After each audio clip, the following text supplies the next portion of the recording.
All right, so we're on to 3.6, which is problem solving using charts. So we've been able to write equations for problems before, and now we're going to actually start using charts to help it make our lives easier. Now, you're not always going to have charts there for you. You're sometimes going to, like, once we kind of start building up to it, you're going to have to actually figure out the chart yourself. But right now, I'm going to have charts there for you to fill out. And charts can be very useful for organizing information as well as making it easier to write equation for a word problem. Like, once you get the chart, you can easily write an equation. So much easier.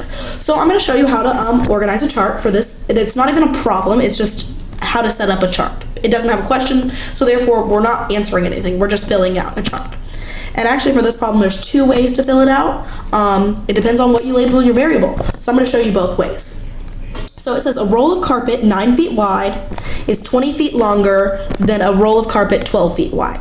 So our first roll, we're going to say, is the 9-footer, okay? Now our second roll is going to be the 12-footer, okay? So we have a 9-foot roll and a 12-foot roll, and that's like the width. Now the length. We know that the 9-foot one is 20 longer than the 12-foot one. So if I decide to say L is the length for the first roll, then I need to base off of that to figure out the second roll. We're only using one variable, so I'm going to say, so it says the 9-foot is 20 longer than the 12-foot one. So that means that I'm going to have the 9-foot one, and I need to subtract 20 to get to the 12-foot one, because which one's longer? The 9-foot one is. So that's why it's L minus 20.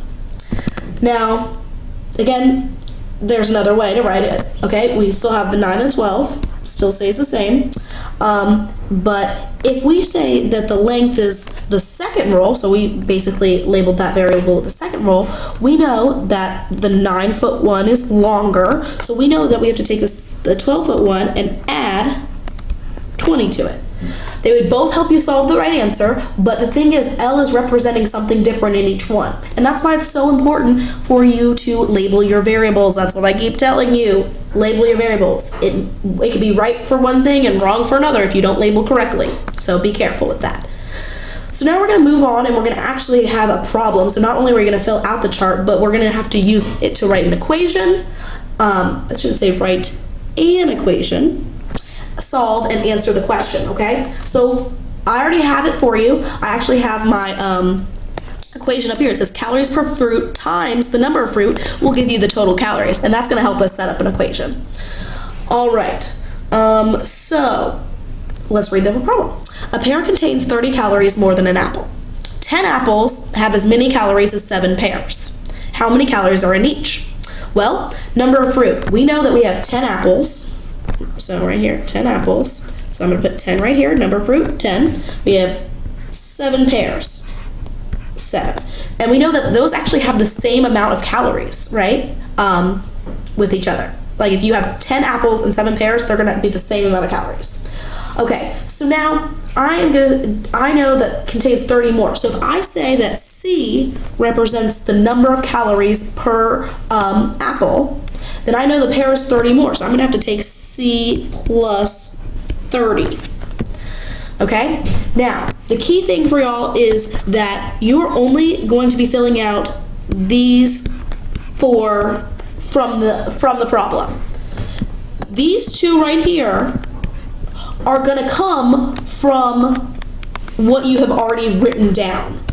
Okay? So, you already wrote down calories per fruit and number of fruit, and we know that if we multiply them together, that equals the total calories. So I'm going to say C times 10, which is written as 10C, and I'm going to multiply 7 times C plus 30, so I'm going to say 7 times C plus 30.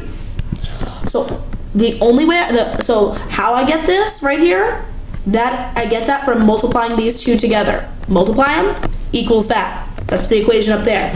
Simple enough. So we said that these total calories are going to equal each other for this problem because we know that 10 apples and 7 pears, they have the same amount of calories.